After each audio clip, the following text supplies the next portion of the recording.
हाँ, Korea 256 page, continued economic growth and calls for Democrat है। Continue मतलब उनकी डेथ के बाद, पार्क की डेथ के बाद, यानी जो कोरिया के 18 ईयर तक, 18 साल तक वहाँ रूलर रहे, प्रेसिडेंट रहे, एक लोकप्रिय, एक पॉपुलर प्रेसिडेंट थे वहाँ की पब्लिक की निगाह में, और इन्होंने वहाँ की इकोनॉमिक ग्रोथ थी उसको काफ़ी हाइक पर ले गए। उनकी डेथ के बाद फिर ऐसे कुछ मुद्दे जैसे economic crisis plus political instability, दो ऐसे मुद्दे आए उनके सामने कि 18 साल बाद ये दो चीज़ें उनको वहाँ की पब्लिक इनके अगेंस्ट हो गई, economic crisis plus political instability की वजह से। ये दो रीज़न ऐसे रहे जिसने उनको एसिसिनेट करवाया। वहाँ के स्कॉलर्स, वहाँ के स्टूडेंट्स, वहाँ की जो पब्लिक थी, जो सिटीजन्स थे, वो अगेंस्ट हो गए थे।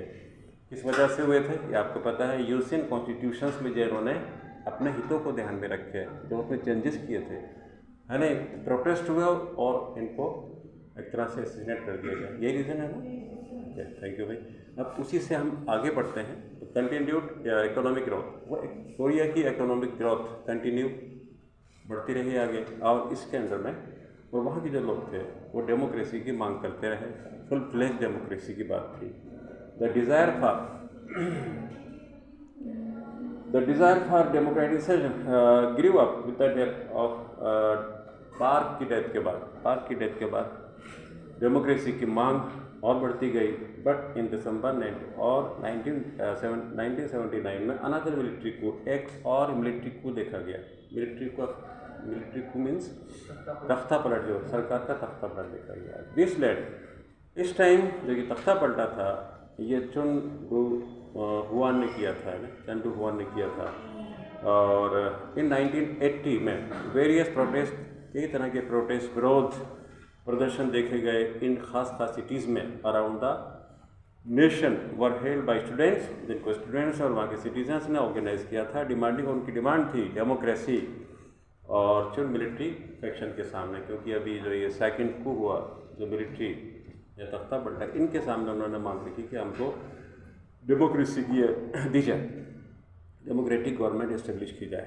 द मिलिट्री फैक्शन, ये जो मिलिट्री फैक्शन था, सप्रेस द डेमोक्रेसी मूवमेंट, इन्होंने डेमोक्रेटिक मूवमेंट को दबा दिया, पैंट अप कर दिया। बाय इम्प्लीमेंटिंग मार्शल लॉ, इन्होंने मार्शल लॉ लाकर, इन्होंने फौजी कानून लाकर डेमोक्रेटिक मांगों को सप्रेस किया, उसको दबा दिया, उसको दमन किया पूरे कंट्री में। In the city of the Gwangju, जो गुआंगू सिटी है, ख़ास तौर से जो स्टूडेंट्स हैं, यहाँ के सिटीजन्स है, डिड नॉट बैक डाउन, उन्होंने अपनी मांगों को विड्रॉ नहीं किया, वो अपनी मांग को जारी, उन्होंने अपनी मांगों को कंटिन्यू रखा। Did not give down and demanded the martial law be ended. अब उन्होंने मांग करी जो मार्शल लॉ है उसे ख़त्म किया जाए, क्योंकि मार्शल लॉ ये लोग लेकर आए थे इस डेमोन्स्ट्रेशन को दबाने के लिए। वो क्या, पहले इसे ख़त्म किया जाए और डेमोक्रेसी को प्रिवेल किया जाए। हाउएवर, फिर भी जो मिलिट्री फैक्शन था, suppress the protest for Democrat, इन्होंने कैसे भी करके समहाउ इस मिलिट्री फैक्शन ने, इस लड़ाई ने इनके डेमोक्रेटिक की जो मांग थी उसके प्रोटेस्ट को दबाया। बाद में ये जो चुन बिकेम द प्रेसिडेंट, जो इनडायरेक्ट, ये जो चुन थे ये इनडायरेक्ट इलेक्शन के थ्रू कोरिया के प्रेसिडेंट बन गए यूएसए संविधान के अंतर्गत। द चुन एडमिनिस्ट्रेशन स्ट्रेंथ, इन्होंने आने के बाद मजबूत किया the suppression of democratization influences in order to establish the regime, अपने रिजीम को स्ट्रॉन्ग करने के लिए, उसे स्ट्रॉन्ग होल्ड बनाने के लिए इन्होंने इसको दबाया। फिर से इन्होंने इस प्रोटेस्ट को दबाया, इसके प्रभाव को जो पूरे कोरिया में फैला हुआ था उसको दबाया कि डेमोक्रेसी की लोग मांग न करें। फिलहाल due in parts through the international economic boom the Chun administration was able to raise economic growth. इन्होंने इस इंटरनेशनल सिनेरियो को देखते हुए जो इकोनॉमी को लेकर था, इन्होंने इकोनॉमिक ग्रोथ को बढ़ाया, है ना, इन्होंने, और 1.7 से ये लोग ये 13.7% 1983 में इतना इन्होंने बूस्टअप कर लिया, बढ़ा लिया अपनी इकोनॉमी को इंटरनेशनल लेवल पे। While also significantly lowering the inflation, और इसके साथ साथ इन्होंने जो महंगाई थी वो भी कम करी, उसको भी लोअर किया। Economic development had led to urbanization. अब जब वहाँ पर इकोनॉमिक डेवलपमेंट देखा गया तो इस इकोनॉमिक जो डेवलपमेंट था इसने अर्बनाइजेशन, शहरीकरण, इम्प्रूव्ड एजुकेशन लेवल, यानी शिक्षा के स्तर काफ़ी इम्प्रूव किया गया इस पीरियड में, एंड मीडिया एडवांसमेंट, और मीडिया को भी, जो मीडिया होता है प्रिंट मीडिया, इसको भी इन्होंने काफ़ी एडवांस किया। ये 3-4 चीज़ें डेवलपमेंट देखे गए इकोनॉमिक ग्रोथ की वजह से। एज ए रिजल्ट इसके परिणाम स्वरूप सिटीजन्स थे वहाँ के, उनमें काफ़ी सेल्फ अवेयरनेस, वो काफ़ी ज़्यादा जागरूक हो गए, वो काफ़ी ज़्यादा इस माहौल से, इस डेवलपमेंट से एजुकेट हुए और उन्होंने अपने अधिकारों को सीखा, अपने अधिकारों को जाना। About political rights grew leading, और इससे क्या हुआ, leading to demands for a constitutional amendment to allow direct election of the president, क्योंकि अभी तक इन्होंने इनडायरेक्ट इलेक्शन लड़ा था और उसके थ्रू ये प्रेसिडेंट बनकर आए थे, चुन नाम से जो थे।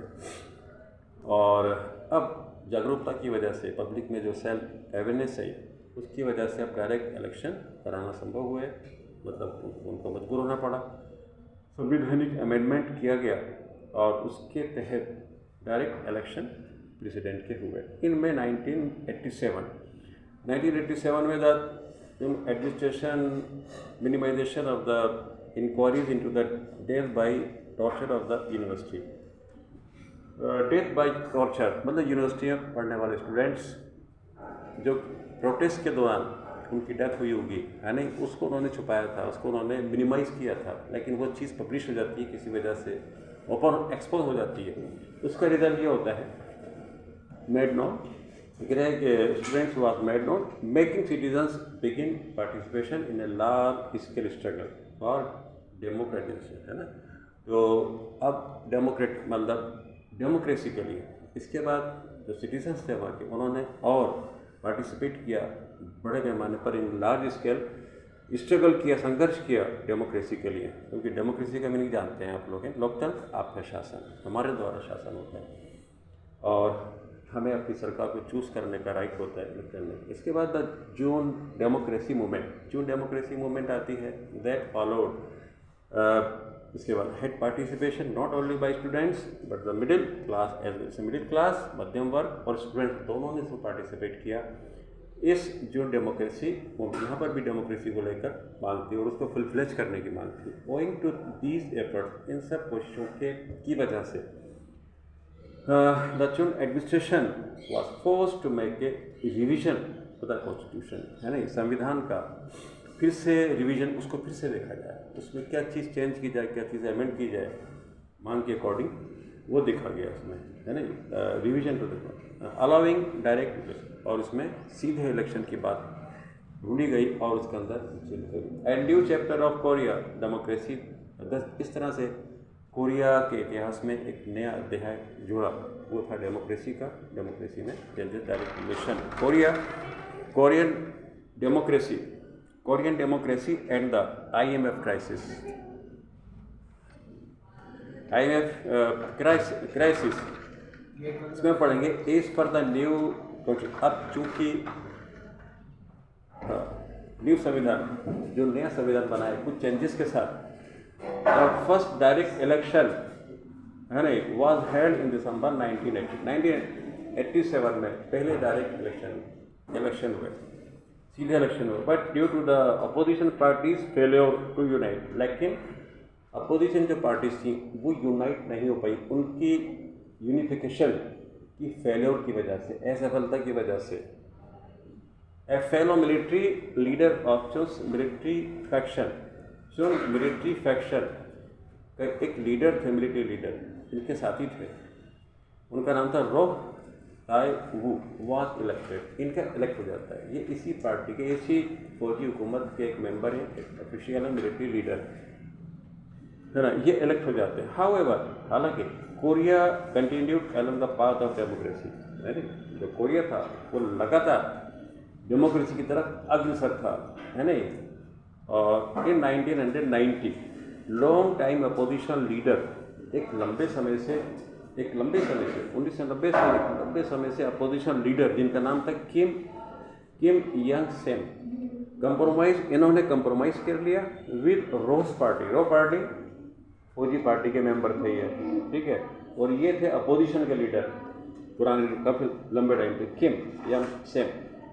Compromise with Roh party to create, compromise करके और उनका है कि हम एक बड़ी पार्टी को बना लेते हैं, रूलिंग पार्टी दोनों मिलकर। इस तरह से उसमें इनका समझौता हो जाता है, कंप्रोमाइज़ हो गया दोनों का। एक तरफ अपोजिशन का मेंबर है किम और उधर आपके मिलिट्री के हैं, दोनों मिक्स हो जाते हैं। इन दिसंबर 1992 और 1992 में Kim a civilian was elected the president after decades of military rule. एक लंबे शासन के, एक लंबे मिलिट्री रूल के बाद, यानी दशकों लंबे शासन के बाद है ना, ये प्रेसिडेंट बन जाते हैं किम, यानी अपोजिशन पार्टी के। ये दो पार्टियां साथ में अभी तक। अच्छा, विद हिज इलेक्शन, इनके इलेक्शन के बाद, इनके चुनाव के बाद election and the consequent resolution, जब इलेक्शन मतलब डेमोक्रेटिक, ये डेमोक्रेटिक पार्टी के हैं, अपोजिशन में थे, अब इनके साथ इन्होंने अलायंस कर लिया, ठीक है। और अलायंस होने के बाद जो मिलिट्री थी, जो मिलिट्री शासन था, उसके सारे अधिकारी लोग, सारे मेंबर जो थे, वो क्या हो गए, डिसोल्यूशन हो गए ऑफ ऑथोरिटेरियन मिलिट्री। किसे कहते हैं डिसोल्यूशन, मतलब ब्रेकअप हो गया, वो सब टूट गए और टूट कर इनके साथ शामिल हो गए, क्योंकि अब यूनाइट हो गई दो पार्टी। और डेमोक्रेसी, जो डेमोक्रेटिक नेता थे वो आ चुके थे आपके किम नाम से। और dissolution of authoritarian military power ये खंडित हो गया। और इस तरह डेमोक्रेसी मेरिट्स फॉरवर्ड, इस तरह से डेमोक्रेसी ने कोरिया में काफ़ी तेज़ गति से, मतलब इसकी जो स्पीड थी, मोमेंटम था, वो काफ़ी बढ़ गया। इसके बाद under the export driven policy, अब आती है पॉलिसी।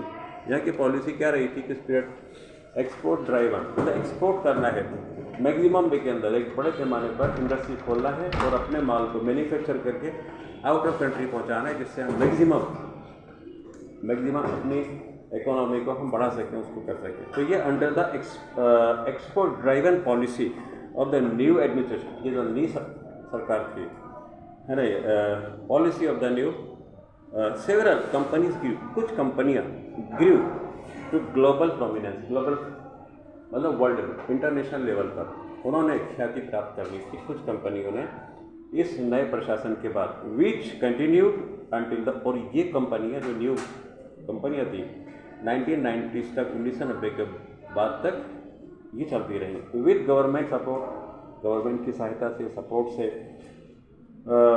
कोरियन कॉन्ग्लोमेरेट्स, कॉन्ग्लोमेरेट का मतलब कॉम्बिनेशन ऑफ डिफरेंट कंपनीज, मतलब कॉम्बिनेशन ऑफ, मिक्सचर ऑफ, या कॉम्बिनेशन ऑफ डिफरेंट फर्म्स या कंपनीज ऑफ द कंट्री। ये जो कंट्री थी, इन्वेस्टेड, इन्होंने इन्वेस्ट किया in capital intensive heavy and chemical industry. ये हैवी मतलब ये इंडस्ट्रीज हैं, हैवी इंडस्ट्रीज हैं जी, जिससे कैपिटल काफ़ी अच्छा आता है और इकोनॉमी काफ़ी ज़्यादा बढ़ती है, तो उन्होंने इसमें इन्वेस्ट किया। एज वेल एज इलेक्ट्रॉनिक, और इसके साथ साथ इलेक्ट्रॉनिक इंडस्ट्रीज में भी इन्होंने इन्वेस्ट किया। वाइल द गवर्नमेंट, उधर जो गवर्नमेंट थी, continue to focus on building industrial and social infrastructure. जो गवर्नमेंट थी वो ऑन द अदर हैंड दूसरी चीज़ों पर ध्यान देती रही, जैसे कि इंडस्ट्रियल बिल्डिंग, इंडस्ट्रीज़ को बनाना है, सोशल, जो सामाजिक, समाज के लिए जो इंफ्रास्ट्रक्चर है, वहाँ की एयरपोर्ट्स हैं, वहाँ के रेलवे लाइन्स हैं, वहाँ की सड़कें हैं, वहाँ की एवरी जो फैसिलिटी है वो प्रोवाइड करने की, वो इसमें आती है। नेक्स्ट आता है मीनवाइल, इसी बीच में अंडर इंक्रीजिंग